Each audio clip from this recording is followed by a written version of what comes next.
Surakarta atau Solo merupakan salah satu kota di wilayah Jawa Tengah yang dikenal sebagai kota budaya. Solo yang memiliki potensi wisata yang cukup besar dengan destinasi wisata unggulan berupa museum manuskrip, budaya, dan sejarah. Dengan adanya potensi literasi, sastra, dan wisata sejarah tersebut, lahirlah komunitas Solo Society.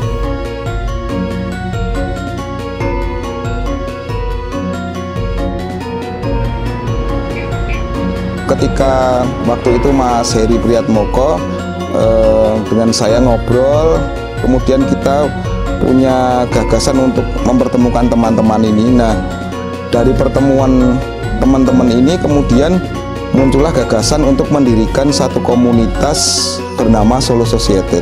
Solo Society adalah organisasi nirlaba independen bertujuan untuk membangun kesadaran sejarah. Jadi Jawa sebagai penopang utama masyarakat Surakarta bukan hanya sebuah bentuk fantasi, tapi Jawa adalah sebuah bentuk ilmu pengetahuan. Solo Society ingin memandang ulang bahwa Solo pernah menjadi pusat literasi Jawa pada masanya. Dibuktikan dengan adanya Museum Radia Pustaka.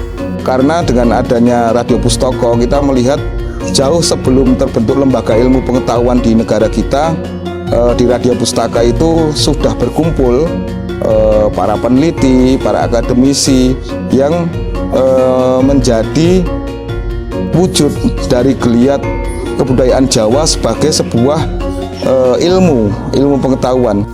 Solo Society memiliki 3 pilar utama, yaitu rekreasi, edukasi, dan diskusi. Tujuan utama yang mendasari dari aktivitas Solo Society ini adalah rekreasi, edukasi, dan diskusi. Jadi menurut saya, komunitas-komunitas yang historikal, penuh kajian dengan budaya, warisan bangsa kita sendiri, kalau tidak kita yang melestarikan, tidak mengkaji, tidak memberdayakan, maka akan bisa dicuri oleh bangsa lain. Bagi Solo Society, data-data yang digunakan oleh komunitas ini berupa gabungan dari data tertulis, manuskrip, dan folklore dari para tokoh yang memiliki kredibilitas dan kapabilitas di bidangnya. Jadi Solo Society dalam setiap aktivitasnya tentang informasi-informasi yang disampaikan ke publik itu, kita berusaha semua informasi ini dapat dipertanggungjawabkan secara ilmiah dan by data.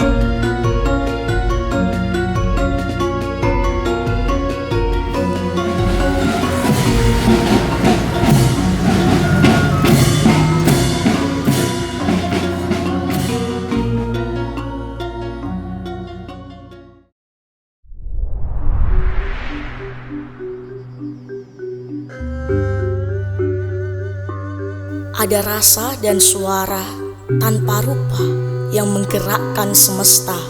Ada banyak peristiwa yang tak mampu kita kenali, tak mampu kita sadari, tak mampu kita hadapi, dan tak mampu kita jalani. Zamane saiki wis owah lan malih.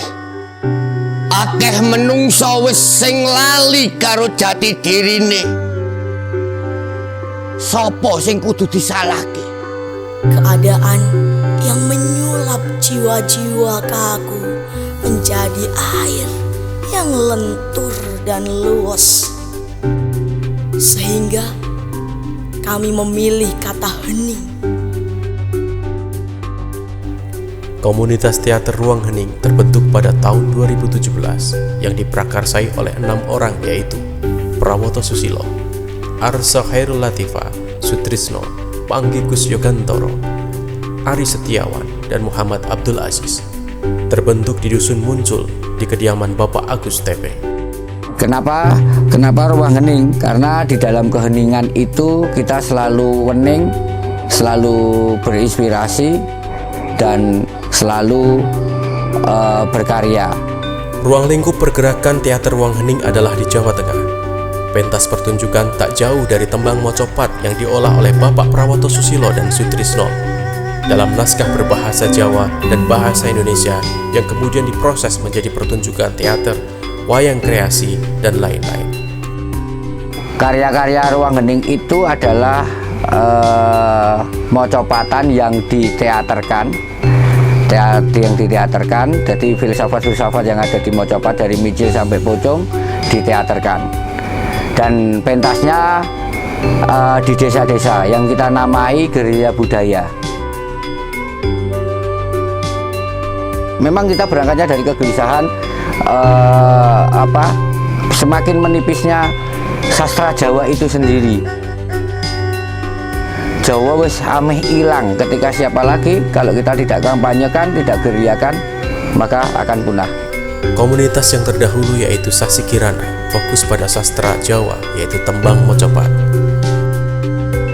Kalau bicara kemanfaatannya, kita tidak rumangsa bisa, tapi bisa rumangsani bagaimana kita dalam satu hari bisa mengkampanyekan satu orang, bisa berbahasa Jawa, bisa mengajarkan. Itu kebahagiaan bagi kita sendiri. Ojo nganti gampang nyerah, tetep mlaku, dilakoni. Sopo kang kongkon kuwi mesti sing kang nglakoni.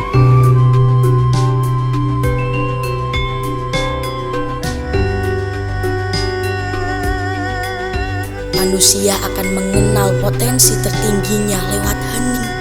Itu semua tak punya harga. Kamilah ruang yang akan menempa manusia Jawa sebagai manusia Jawa.